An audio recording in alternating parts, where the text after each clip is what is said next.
The signal pulsed every 4.7 seconds. It had done so for 15,000 years. On the bridge of the patrol frigate Sparrow Lieutenant Commander Vasquez watched the reading climb from yellow to red. The encryption key had no match in Concord archives. The registry code translated to a name that did not appear in any census: the Vagrant Asterisk. The sector had been unregistered for 15 millennia. There were no humans that far back, not in any record, not in any memory, but the registry claimed human origin. That was the point. The Asterisk Sparrow dropped out of warp at the signal's source. What they found was not a wreck. It was a worldlet, 12 kilometers of silent metal, ringed by frozen debris. Vasquez ordered passive scan. The sensors returned a single word: dormant asterisk. Then the hull recognized her biosignature. The defense grid woke, not to fire, to recognize. Across 43 star systems, 6 sister stations that had been broadcasting on frequencies too low for modern sensors suddenly shifted to full power. Concord listening posts lit up with 7 simultaneous signals, each 15,000 years old, each asking the same question: "Are you here? Have you come back?" 12 cruisers dropped out of warp above them. The 12th Fleet. Admiral Koreth Venn had come to destroy a hoax. What he found was older than the Concord's founding charter. No one spoke. No one moved. The signal kept pulsing. You'll want to hear what happened next, because that was only the beginning. 2 weeks earlier in the rotunda, Ambassador Ren Voss unscrewed his thermos. The coffee had gone cold. He drank it anyway. The dent in the steel fit his thumb perfectly, a reminder of a zero-G drop 7 years ago that he had walked away from. He had walked away from a lot of things. The rotunda was the Concord's heart, a chamber the size of a small moon, its crystal ceiling 400 meters up, showing cold stars. 4,127 species had delegates here, but today the air was thin with ozone and political cowardice. Voss sat in the observation gallery, coat patched with the faded insignia of the colony ship Enduring Asterisk. He had worn it for 19 years in the diplomatic corps, a posting the galaxy considered trivial. On the floor below, Fleet Admiral Koreth Venn stood at the central platform. His skin was cured amber, his left eye a synthetic ruby, his ceremonial plate etched with 47 kill marks, one for each world he had helped annex. He spoke with the cleaner word: stabilization for conquest, asterisk relocation for displacement. His voice carried without amplification. "The signal is a hoax," Venn declared. "A corrupted archive, a ghost in the old frequencies. The sector is unregistered because nothing has ever lived there. The encryption key is non-standard, which means it is not ours. We will not waste resources chasing a phantom." The vote was called. 2,847 delegates raised their hands for dismissal. 16 voted to investigate. Voss was not among the delegates. He had no vote, but he watched the 16. One was Ambassador Liasai, a volley 3 feet tall, voice like wind through reeds. She wore a broken circle pendant. She had been the only one to speak against the motion. Voss took another sip of cold coffee. He thought about the dent in the thermos.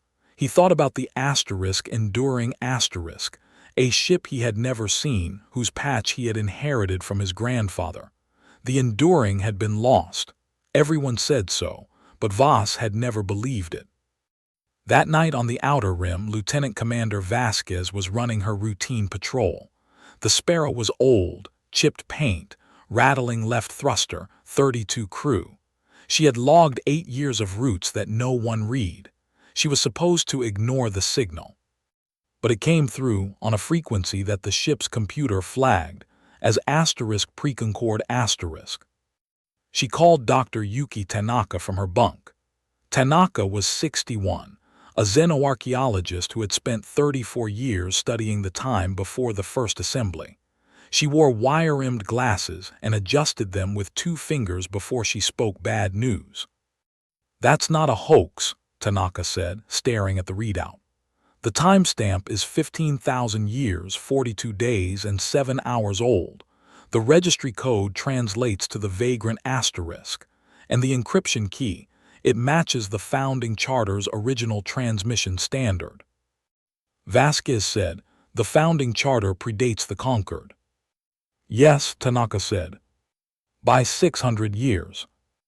Vasquez sent a formal request to Concord Central, permission to investigate. She included Tanaka's findings. She expected a response within the hour.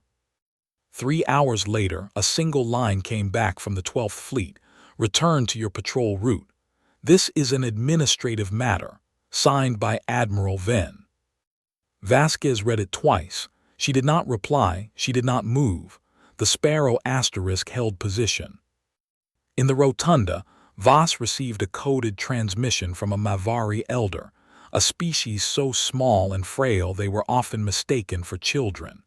The elder's name was Saraketh. She was 890 years old. Her message was 3 words, I remember them. Voss sent back 4, how many stations? The reply came 2 hours later, 7. Voss began making calls. He had no fleet, no authority, no vote. What he had was a list of 6 species, the ones who had voted no, the ones who had whispered warnings for centuries. He reached out to the Vali, to the Mavari, to 3 others whose names appeared in no conquered directory. He asked them one question, do you have records of the first expansion? He did not sleep that night. He drank cold coffee from the dented thermos and watched the stars through the crystal ceiling. He thought about the asterisk enduring asterisk, a colony ship that had launched 15,000 years ago, carrying 4,000 colonists to a sector that was now unregistered. The conquered had forgotten, but the signal had not. On the asterisk Sparrow, Tanaka spent 72 hours in the archive bay. She found 3 references in Mavari oral histories, whispered tales of a people who had left before the conquered. She found one in a Vali song cycle, a broken circle verse about light that traveled beyond memory. And she found the original mission parameters in a corrupted data core. Shipyards behind Jupiter's mass shadow, mathematics the modern galaxy had lost, a network of 7 seed stations designed to awaken when human DNA touched the hull. She transmitted her findings to Voss. Her message ended with a line that made him set down the thermos for the first time in hours. The vagrant was the first. The other 6 have been broadcasting for 15,000 years. We just couldn't hear them. Voss sat in the dark. He had been waiting 19 years, waiting for a sign that humanity was not just the young, quiet species the conquered catalogued as unremarkable. He had carried a dented thermos and a longer silence than anyone imagined. Now he had proof. He sent a single message to the Sparrow, hold position. I will handle the Admiral. He did not tell Vasquez how. In his flagship asterisk, unyielding asterisk, Admiral Venn received a report from Ensign Drueth, a young bridge officer with a synthetic ruby optic that flickered when he was nervous. Drueth had run the encryption through 17 protocols. Each one returned the same answer. This is not conquered code. This is older. Admiral Drueth said, the encryption key predates the conquered. It predates the first assembly. It predates everything. Venn's synthetic optic did not blink. He said nothing for 12 seconds. Then he said, send the intercept order, 12 cruisers. The Sparrow is to be detained and its crew reassigned. Drueth hesitated. Sir, the encryption, it's human. The ship's registry claims human origin. There were no humans 15,000 years ago, Venn said. That is a fact. That is the end of this conversation. But Drueth did not move.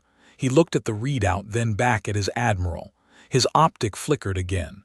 Sir, the registry code, it's older than the Concord's charter, older than the first assembly, and it's human. That means... He stopped. He could not finish the sentence. Venn turned away. Execute the order.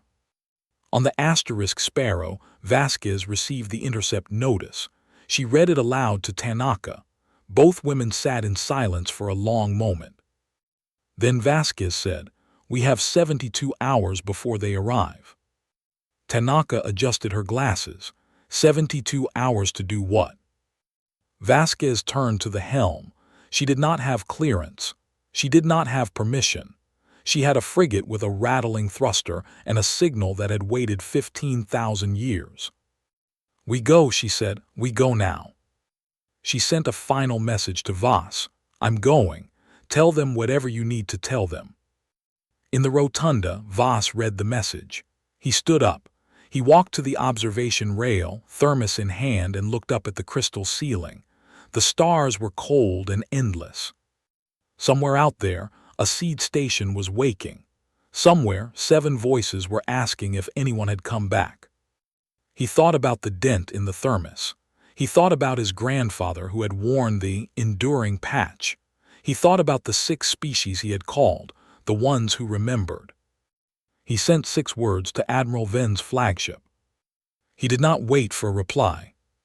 He walked out of the gallery, thermos under his arm, and did not look back. The corridor was empty. The crystal ceiling's light had faded to a dim blue, marking the shift cycle. Voss walked with a steady pace, thermos tucked under his arm, his coat's asterisk enduring patch catching the low glow. He passed a volley attendant who bowed slightly, a gesture of respect that was rare in the rotunda. Voss nodded without slowing. He reached a secure comms room, a small alcove with a single terminal shielded from the Concord's public network. He keyed in a code that had been passed down through his family for generations. The screen flickered to life. He typed a message to the 6 species, the ones who had voted no, the ones who remembered. It was short. "The signal is real. The vagrant is waking. Send whatever you have." Then he opened a direct line to the unyielding. He did not type a formal transmission. He typed 6 words, read them once, and pressed send. "They were here first. We remember." He shut off the terminal. He did not wait for a reply. On the bridge of the unyielding asterisk, Ensign Druoth's synthetic ruby optic flickered as the message arrived. He read it, then read it again. His mouth opened and closed. He turned to Admiral Ven, who was studying a tactical display of the intercept formation. "Admiral," Druoth said, his voice thin, "a message from the human ambassador, to you directly." Ven did not look up. "Read it." Druoth swallowed. "He says they were here first, we remember." The silence that followed was absolute. The bridge crew, 12 officers, stopped their work. Ven's ruby optic fixed on Druoth, but his face showed nothing. For a long moment he said nothing. Then he stood. "Did you confirm the source?" Ven asked. "It's from his diplomatic code, sir. Unmistakable." Ven walked to the main display. The 12 cruisers of the 12th Fleet were shown as green dots, converging on the Sparrow S projected course. He studied the formation for a moment. Then he said, "Increase speed to maximum. I want the Sparrow detained before they reach that signal." "Sir," Druoth started. "Execute the order." Druoth hesitated, then relayed the command. The green dots began to accelerate. Ven returned to his chair and sat down.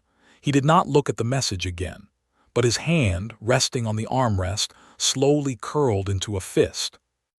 On the Sparrow, Vasquez was pushing the engines beyond their rated output.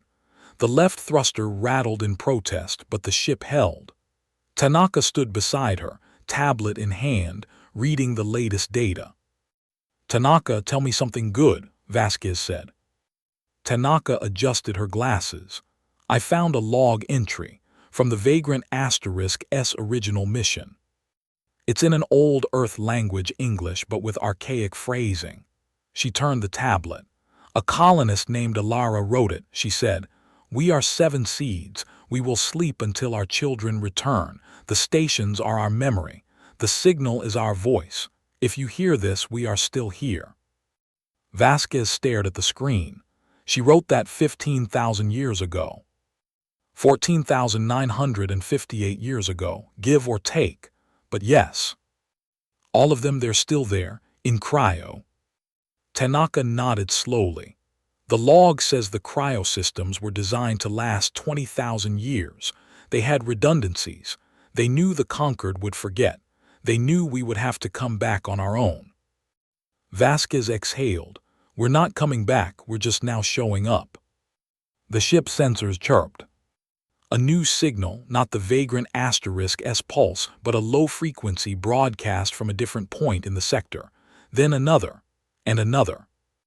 Tanaka's eyes widened. 6 more signals, they're all active now. The defense grid must have triggered them when the vagrant * woke.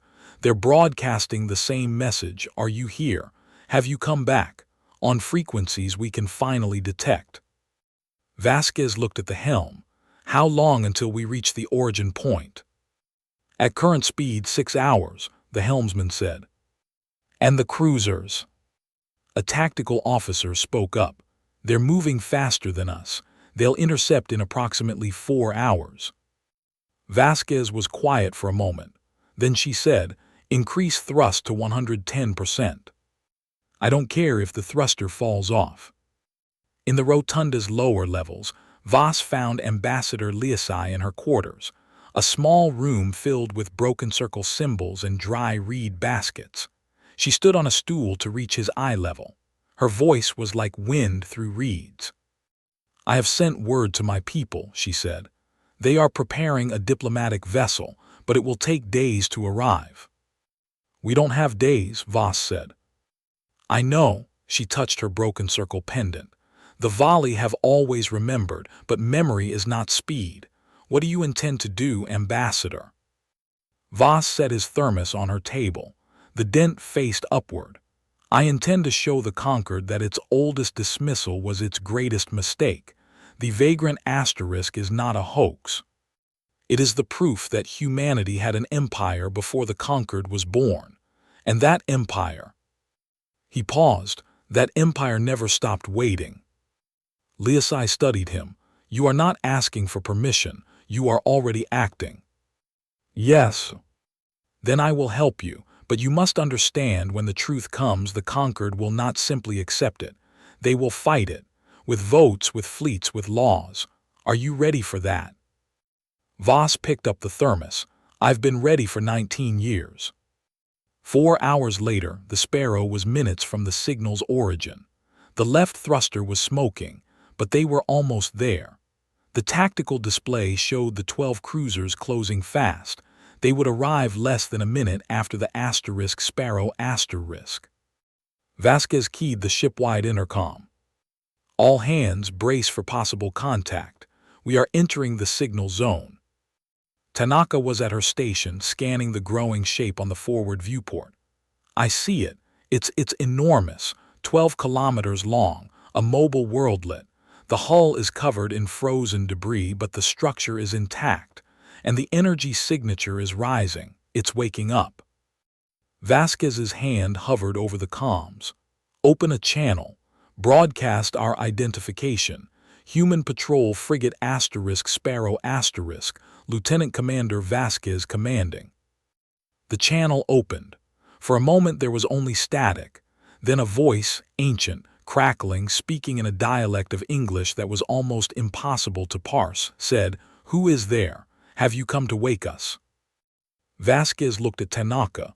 Tanaka nodded, tears in her eyes. That's the same voice. That's Ilara's voice, or a recording of it. Vasquez leaned into the mic. This is Lieutenant Commander Vasquez of the * Sparrow. We are human. We have come. A long pause. Then the voice spoke again. You are our children. We have waited. We have kept the light on. Do you remember your promise? Vasquez did not know what promise, but she said, We remember. Behind them, the 12 cruisers dropped out of warp. On the Unyielding, Ven watched the tactical plot. The Sparrow was at the signal origin. The Vagrant was now fully active, emitting a massive energy signature that scrambled the cruiser's sensors. Ven stood at the main viewport, staring at the image of the seed station, a structure that dwarfed his flagship. Status of the * Sparrow, he demanded. Druoth reported. They have established contact with the station, sir. The station's defense grid is powering up. Defense grid? What kind of defense? It's not targeting us, Admiral. It's targeting something else. The energy signature is spreading across the entire sector. I'm reading 6 other power sources. They're the sister stations. They're all coming online. Ven's ruby optic flickered. For the first time in 287 years, he felt something he had not felt since he was a young officer: uncertainty. Open a channel to the asterisk Sparrow asterisk, he ordered. I want to speak to that commander. The channel opened. Vasquez's face appeared on the main screen, grim and exhausted. Commander, you are in violation of conquered law. Stand down and prepare to be boarded. Vasquez looked past him at the image of the vagrant filling the viewport behind her. She said, Admiral, the station is broadcasting its registry code. It's older than the Concord's founding charter, and it's human. You said there were no humans 15,000 years ago. You were wrong. Ven's jaw tightened. That is not possible. The vagrant's defense grid flared. A beam of pure recognition, not a weapon but a signal, shot across the sector, touching each of the 6 sister stations. They responded in kind. Within moments, a network of 7 ancient human outposts was fully active, broadcasting a message that spanned 43 star systems. We are here. We have always been here. On the bridge of the unyielding asterisk, not a single officer moved. The 12 cruisers hung in space, their crews staring at their screens. The certainty of the conquered, 9,000 years of institutional memory, collapsed into silence. Ven looked at Druoth. Druoth's optic was flickering rapidly.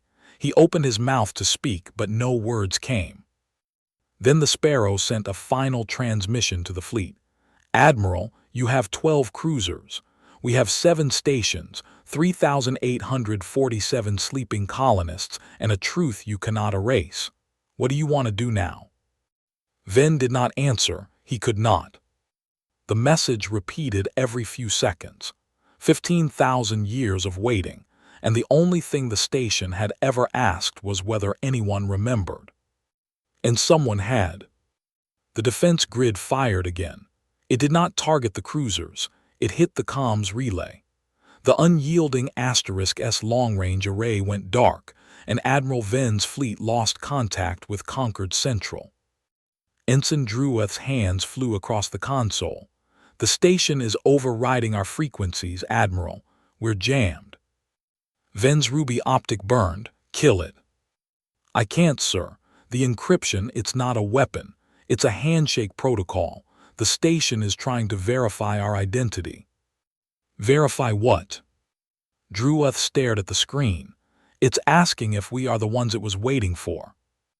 On the unyielding asterisk S viewport, the vagrant's hull shifted.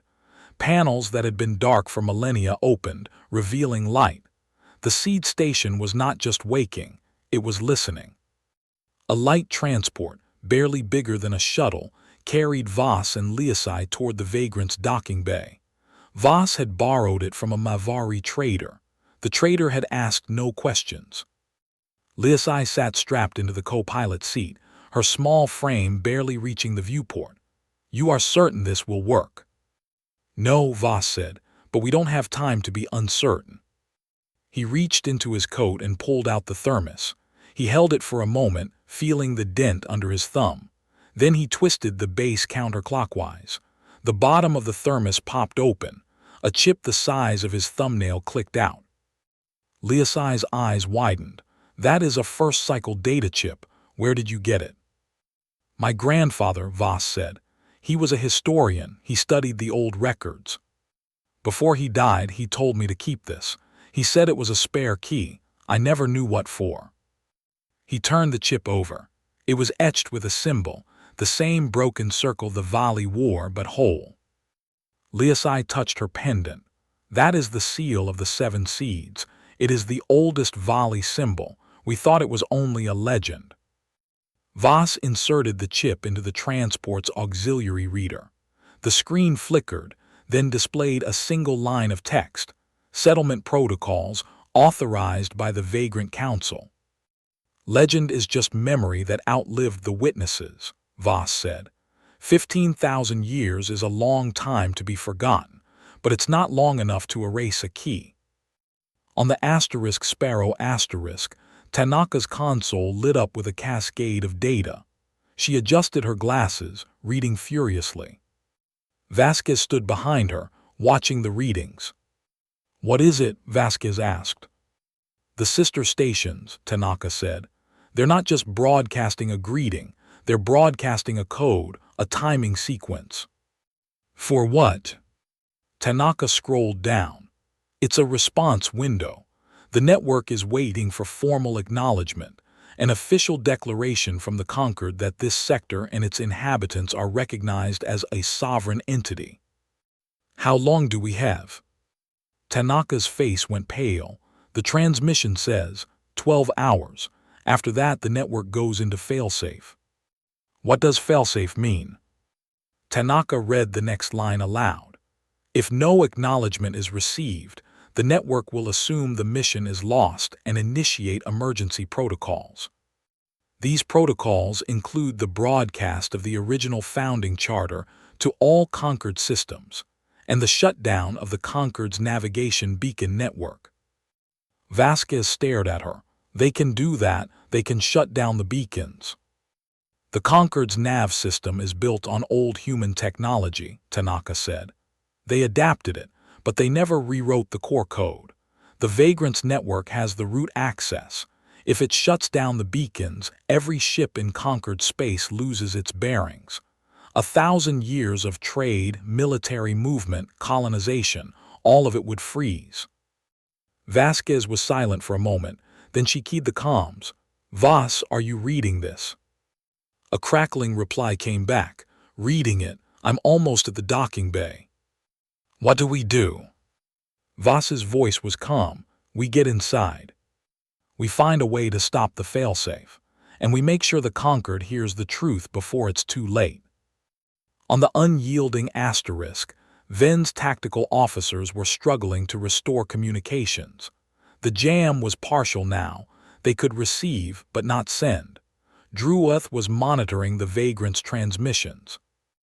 "Admiral," Druoth said, his voice shaking, "the station is broadcasting a countdown, 12 hours, and it includes a data packet, the original founding charter of the Conquered." Ven turned. "What?" "I've cross-referenced it. It's identical, word for word. The charter the Conquered uses, it was copied from the Vagrant's registry. The founders took it. They built an empire on stolen documents." Ven's synthetic ruby optic flickered. He walked to Druoth's station and read the data himself. His face, carved from centuries of certainty, began to crack. "Show me proof," he said. Druoth pulled up the comparison.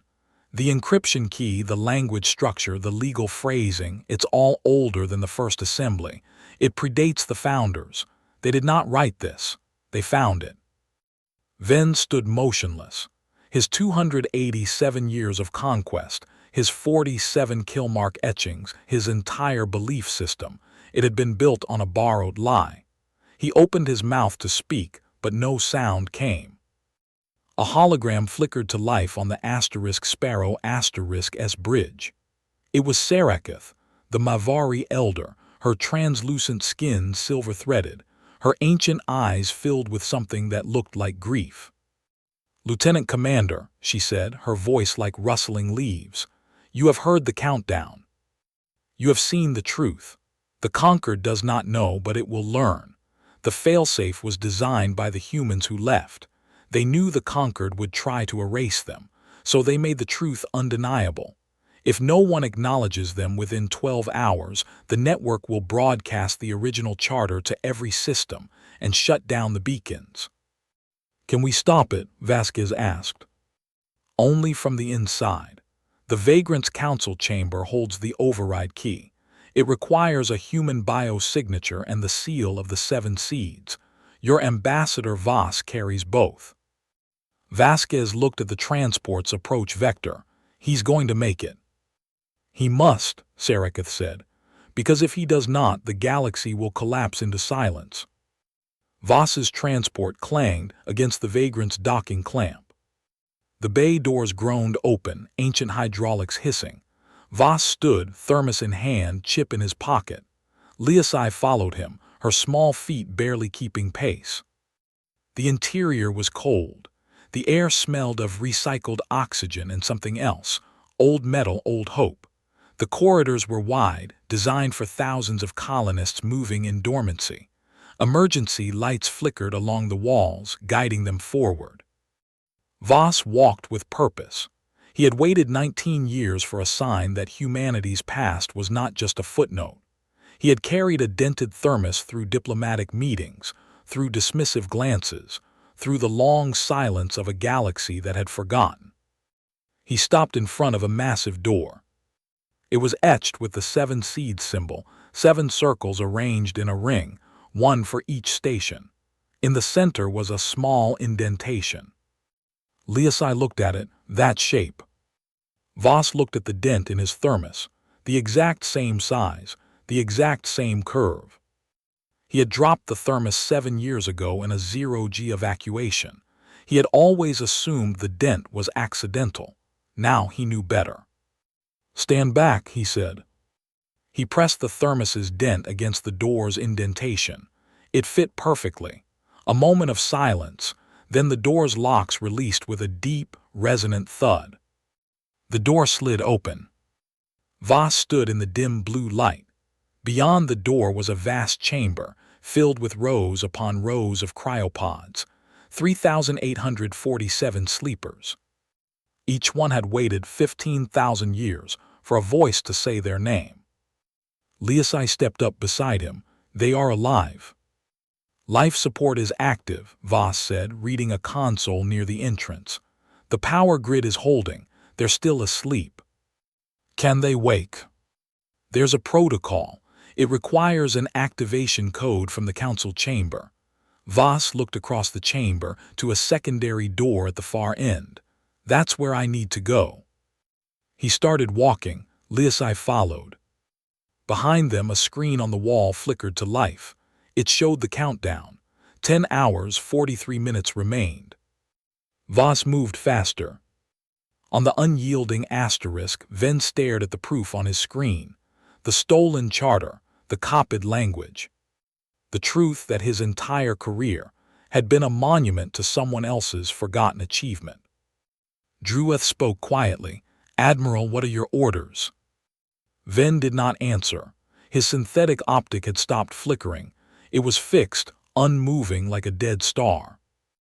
Then he stood. He walked to the bridge's main viewport and looked out at the Vagrant, the seed station, the sleeping humans, the 7 sister stations now active across the galaxy. "I have spent 287 years believing we were the first," he said, his voice barely audible. "I have conquered worlds in the name of that belief. I have killed for it." He turned to Drueth. "And now I find that the first were us. We are the ones who came later, and the truth has been written in a language older than my empire." Drueth swallowed. "Sir, the failsafe." "I know about the failsafe." Ven walked back to his chair. He sat down heavily. "We cannot send a message. We are jammed, but we can move." "Move where?" Ven pointed at the Vagrant. "To the station. We cannot stop the broadcast, but we can be there when it happens. We can be witnesses."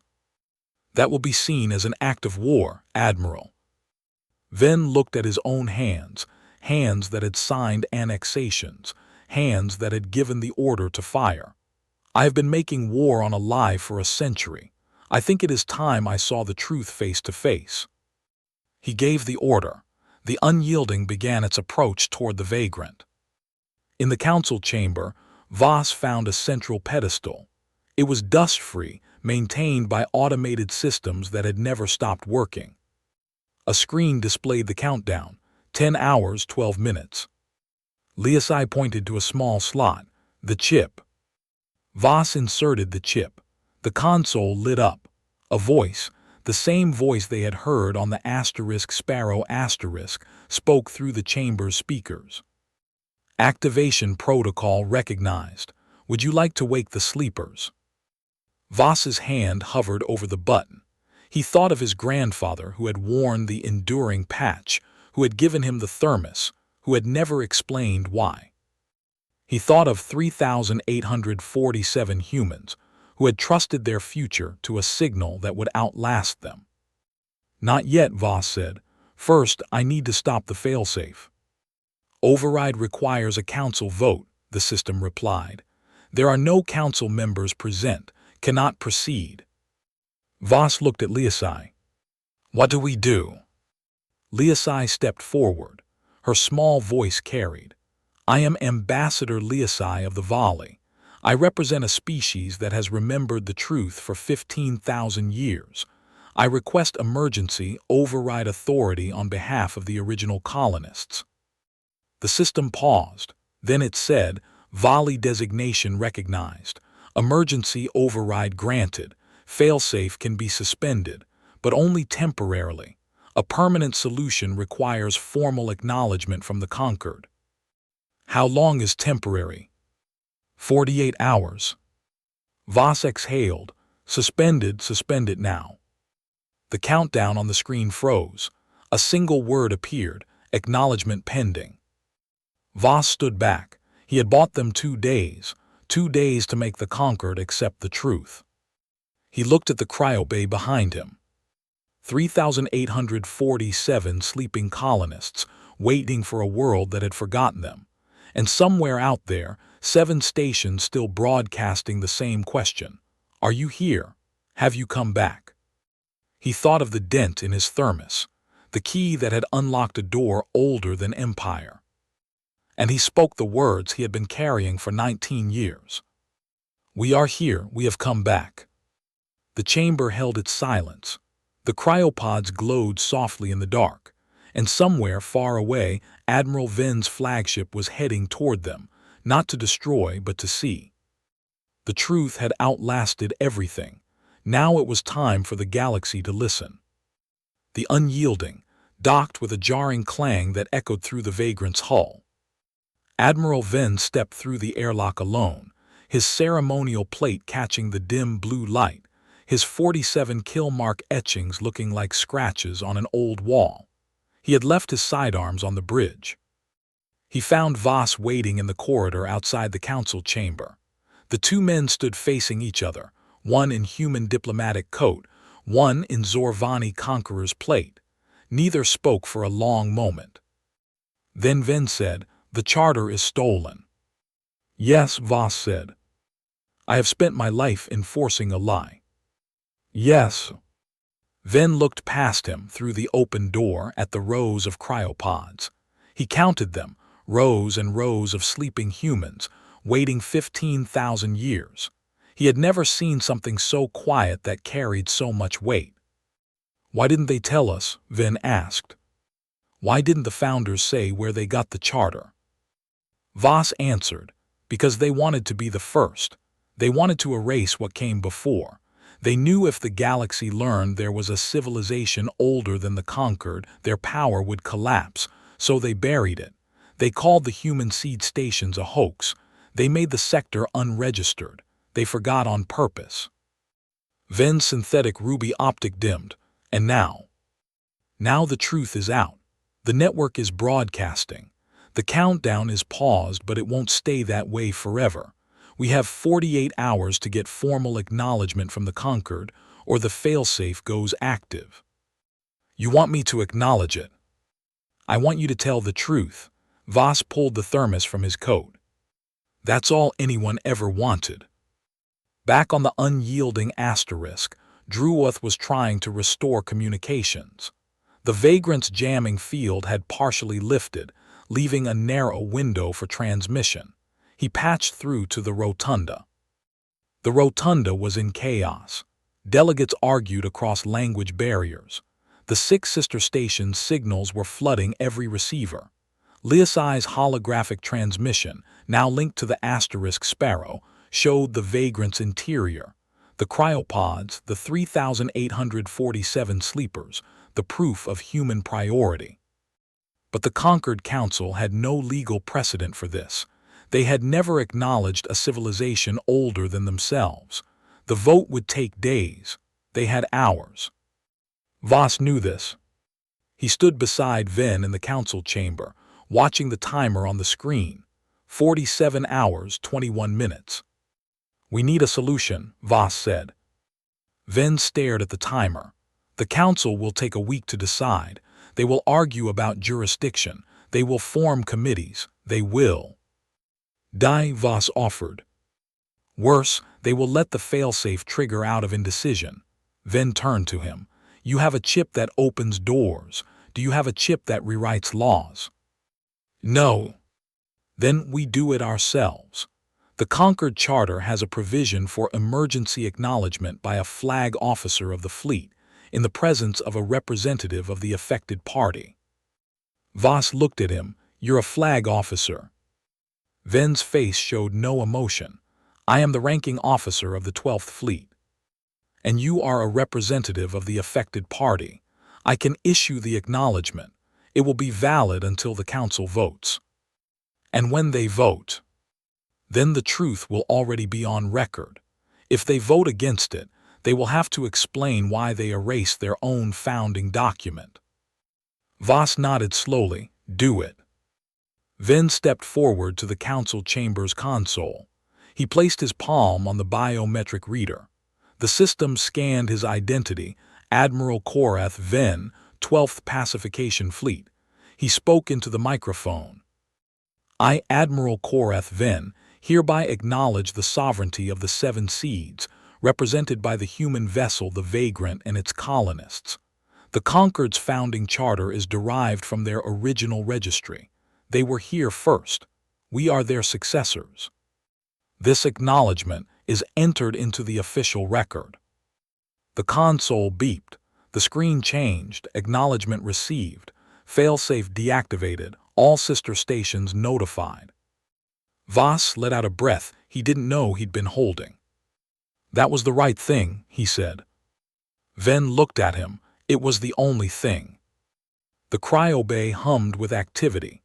Voss, Liasai, and Ven stood together, watching the pods begin their waking sequence. The system had received the acknowledgement and now proceeded to thaw the first wave. The first pod opened. A woman stirred, pale, thin, her hair lank from centuries of suspension. She blinked, coughed, then opened her eyes. Voss stepped forward. "Hello, I'm Ambassador Ren Voss. You've been asleep for a long time." The woman looked at him. Her voice was rough. "The signal, did it work?" "Yes," Voss said, "it worked." She tried to smile. "I'm Ilera, I wrote the log." Voss felt a warmth in his chest. He held out his hand. "We read it. It brought us here." Across the bay, other pods were opening. One by one, the colonists were waking. They asked where they were. They asked about the Empire. They asked if anyone had come back. And Voss told them, "We came back," we answered. On the Sparrow Vasquez and Tanaka watched the bridge displays as the acknowledged broadcast rippled across the network. The sister stations began cycling down their emergency protocols, entering a standard active mode.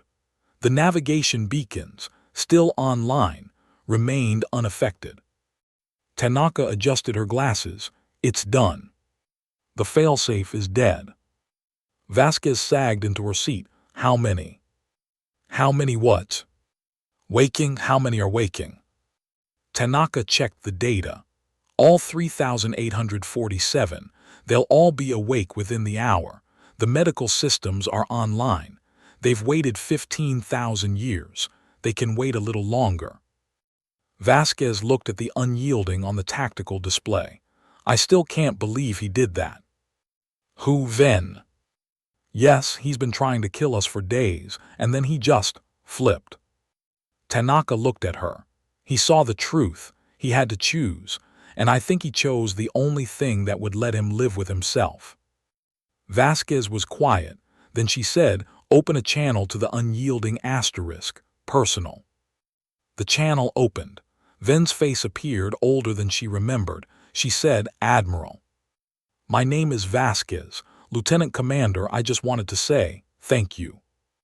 Ven's ruby optic dimmed. I didn't do it for thanks, Commander. Then what did you do it for? Ven looked away. For the ones I killed, for the colonies I annexed, for every lie I told myself to keep moving forward. He looked back. You have given me a chance to stop lying. I'm not sure what to do with it. Vasquez nodded slowly. That's something, I think that's enough. In the council chamber, Voss sat alone. The thermos was on the table in front of him, the dent facing up.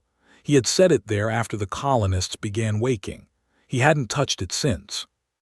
He thought about his grandfather. He thought about the enduring patch. He thought about the chip, hidden in the thermos for decades, never explained. He thought about all the years he had carried it without knowing why. Now he knew. The thermos was a key. The dent was a lock, and the waiting, 15,000 years of it, was over. Ilara came to sit beside him. She had put on a clean jumpsuit, her hair combed. She looked impossibly young, younger than him, despite being 15 millennia old. What happens now? She asked. Voss looked at the cryobay. Now we rebuild. The network is acknowledged. The failsafe is dead. But the galaxy still has to learn. The conquered still has to vote. And you have 3,846 people who need to find their place in a universe that forgot them. We have you, Ilara said. Voss shook his head. You have yourselves. We just pointed the way. Ilara looked at the thermos. That's a strange thing to carry around. Voss picked it up. It's a key and a memory and a promise. He held it out to her. It's yours now, it always was. Ilara took it. She turned it over in her hands, looking at the dent. She didn't speak. Voss stood. I need to get back to the rotunda. The council will demand explanations, and I have to make sure they understand what happened here. He walked toward the airlock. At the threshold he paused. He did not look back. 3 days later, the rotunda convened a special session. The vote was called. The motion, formal acknowledgement of the Seven Seeds as a sovereign entity with full rights within the conquered. The result, unanimous, 4,127 to 0. Liasai cast her vote in silence. Voss watched from the gallery, no thermos in hand, no patch on his coat, just the quiet satisfaction of a promise kept. Saraketh, the Mavari elder, descended from the highest gallery, her first public appearance in 300 years. She walked slowly to the speaking platform. Her voice was soft, but it carried through the chamber. I was there when they launched, she said. We told stories for 3,000 years, then we stopped. Then we forgot, but they did not forget. They kept the light on for 15,000 years, waiting for someone to remember, and someone did. She looked at Voss. You did. Voss did not speak. He did not need to. Later, Voss stood alone in the observation gallery, looking up at the crystal ceiling. The stars were still cold. The air was still thin, but it felt different. The silence had weight, but it was no longer empty. A door opened behind him. Ven stepped in out of ceremonial plate. He wore simple civilian clothes. I heard the vote, Ven said. Congratulations. Voss nodded. We were lucky. No, you were patient. Ven walked to the railing and looked up. I have been assigned to the First Contact Division. They want me to help the colonists integrate. That's good work. I don't know if I'm good at it, but I'm going to try. Ven paused. I asked for the assignment. I want to earn the truth I gave you. Voss looked at him. That's a start. The two men stood in silence, watching the stars. Voss thought about the thermos. He thought about Ilara holding it, turning it over, looking at the dent that had fit her grandfather's thumb, the same dent that had fit Voss's, the same waiting, the same key, the same hope. He thought about the 6 words he had sent to Ven days ago, asterisk, they were here first. We remember. And he thought about what they meant now. The signal had outlasted the empire. The truth had outlasted the lies. And when the last light finally answered, The only truth that remained was carved into a hull older than empire. It was never lost, it was waiting. Outside the observation gallery, a woman entered. Voss turned. It was Ilara. She had come to see the rotunda for herself. She stood beside him, looking up. "The sky is different here," she said. "Yes," Voss said. "But the stars are the same." She held out the thermos. "I brought this back. I think it belongs with you for now." Voss took it. The dent was warm from her hand. "Thank you." He set the thermos on the railing. The dent caught the crystal light. 15,000 years of waiting, and the only thing he had needed was the same cup he'd carried for 7. The stars burned cold and endless. The chamber held its silence. The truth was no longer waiting. It was already here.